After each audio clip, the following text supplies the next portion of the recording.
We're back, and I was forced to interrupt Bill Walton in response to a question I put to him a moment ago, but we're giving him another opportunity to finish the thought and also talk to us about another Chinese threat emanating from, unfortunately, the same general idea, which is that we want to have more engagement with China in a digital currency. But Bill, finish your thought and then talk a little bit about the eYuan. Well, I was wandering into this notion that it's complicated simply to set up the fact that it's complicated in terms of managing or monitoring investments in Chinese companies, but it's very simple and uncomplicated when you think about the morality or the strategic interests of the United States.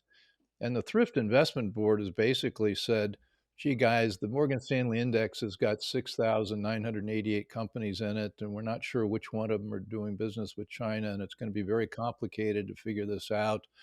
And oh, by the way, we really don't care if these Chinese companies haven't been approved by the PCAOB, which is the pension or the accounting board, which oversees the audits of public companies. Chinese industry, Chinese companies, are the only ones that don't comply with PCIOB requirements. And so we're actually asking of the federal agency to do a little work to figure out which companies that Americans ought to be investing in.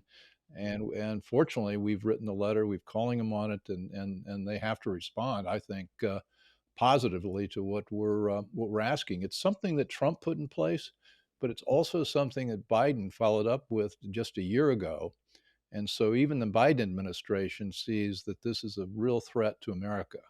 Indeed, it does. And this is an opportunity for bipartisanship to the good of the country for a change.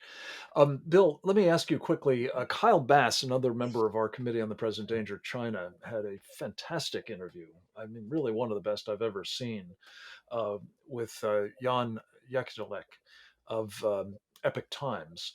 And it was a sort of tour de raison of what's going on with China, but he was particularly alarmed about and warning of what is happening with the Chinese effort to create a digital currency that they'll be trying to push on the world, I think probably as a alternative to the US dollar as the reserve currency of the world.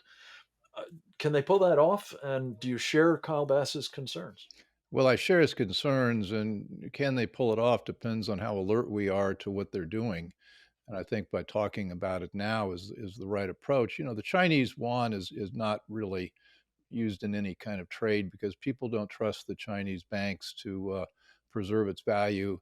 And what they're doing instead is they're trotting out a so-called digital currency, central bank digital currency.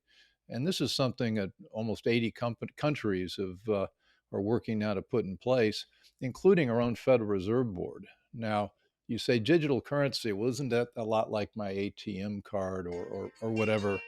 And this must be Beijing calling right now. They're I they're on to suspect us. so.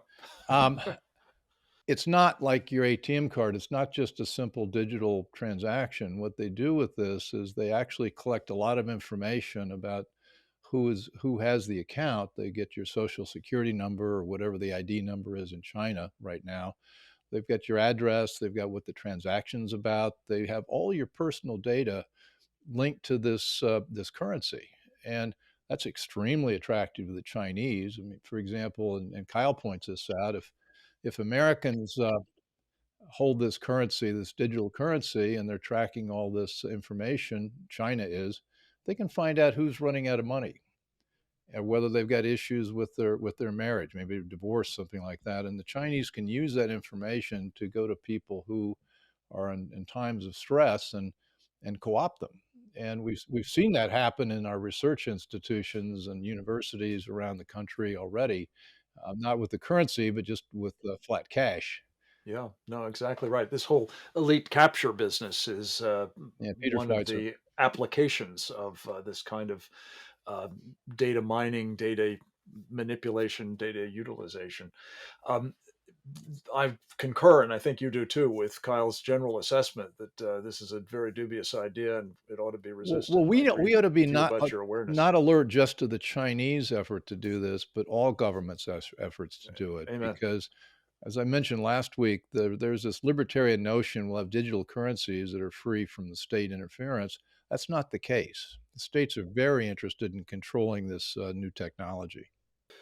Bill, we're going to run out of time here very shortly. 2 minutes or so on Twitter. You mentioned it a moment ago. What do you make of what is happening with Elon Musk, the board, and the future of the uh, rather dubious social media platform that seems the dominant one Well, in we ought to shaping our narratives? we ought to be flat out thrilled that Elon Musk is making this effort to take over Twitter. Twitter has gotten worse and worse and worse in the last year or 2 or 3 in censoring us, and including famously our President Trump, but also many, many others have joined in their list of blackballed people or entities.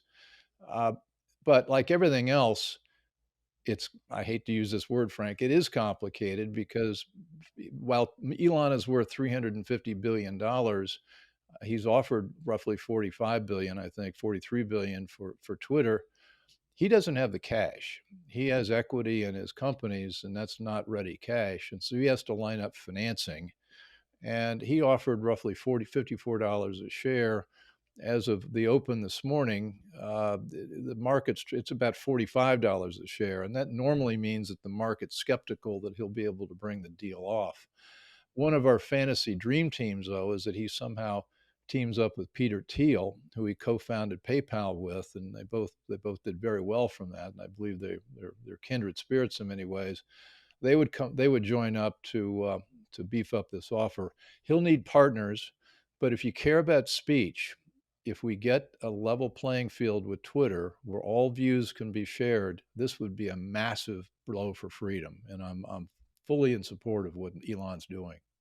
Yeah, it has a long way to crawl back to free speech, obviously. And without this kind of change in leadership, it's hard to see how it will ever be accomplished, especially when you have the likes of Prince Al Walid bin Talal of Saudi Arabia saying, no, no, no, it's just fine the way it is. And we're going to use our sovereign wealth and personal wealth to try to make sure that it doesn't go anywhere That other bastion of than free speech, more of the Saudi same. Arabia. Bastion of freedom speech. Exactly right.